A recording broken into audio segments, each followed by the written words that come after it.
good provider, just because you can put a roof over my head does not make you a good man.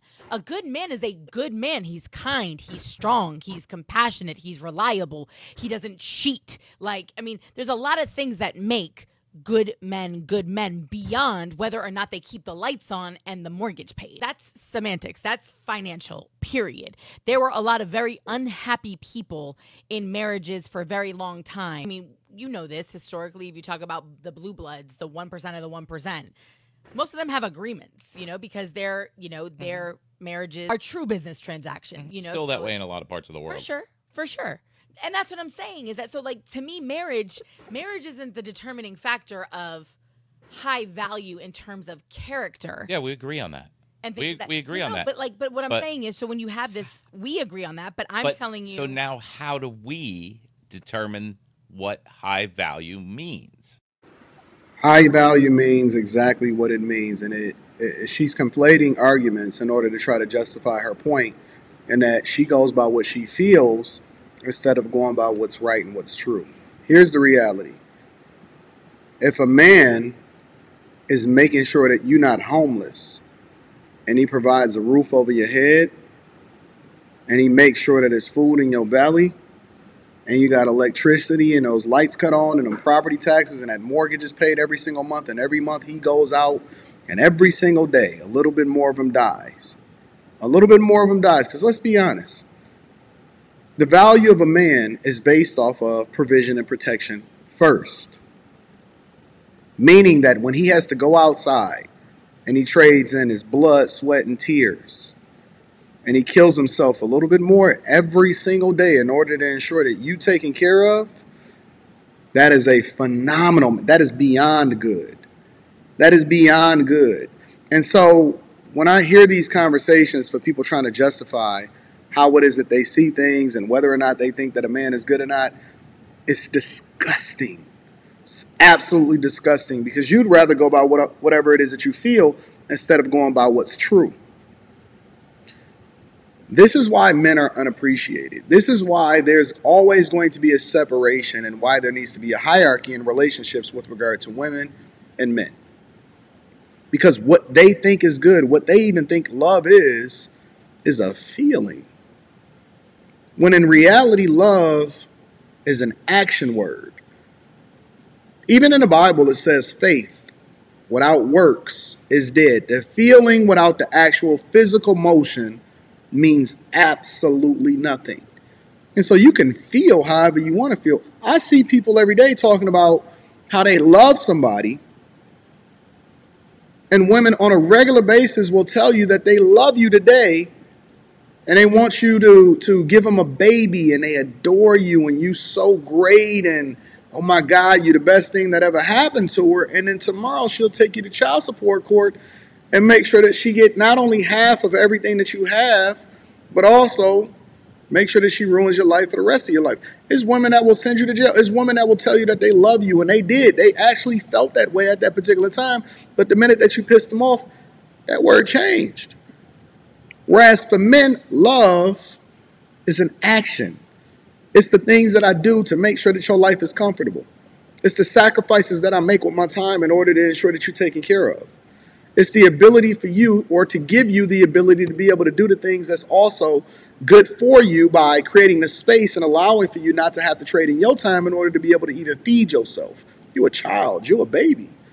And so when I see women try to diminish the contributions of men and then justify how they feel about them, because let's be clear, it's just like success. It's all relative. Just because he may have talked to you a certain way don't mean that he don't love you. It means that he's telling you the truth so that you can change your life. And often at times, listen, it's a lose-lose situation. You damned if you do, you damned if you don't, because even if they lack the understanding, even if they lack the emotional intelligence, even if they're not focused on the thing that's best for them, you as a man is always still held accountable and responsible for the things that you do on a regular basis. So let's reverse it for a minute. Let's say, for example, that he loves you and he adores you and he treats you with respect and he talks to you softly, but he decides not to pay the mortgage that particular month because you need to be able to fend for yourself. Is he still a good man? Because the character is the thing that he goes out and do every day that he don't want to do. Listen, the true measure of a man is doing what you don't want to do when you don't want to do it. That's a fact.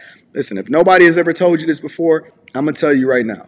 The true measure of a man is doing what you don't want to do when you don't want to do it, but you know that it's the best thing for everybody else involved. And so when I hear these conversations, I'm wondering, if he treats you like gold, but then he doesn't necessarily make sure that he paid that mortgage, is he still a good man? As a matter of fact, I would propose to you that men are ultimately treated better when they don't do the thing that's in your best interest. That's why the whole narrative of good guys finish last is real. Hear me out. The more that you don't care about what they think, the more that you don't give them, right?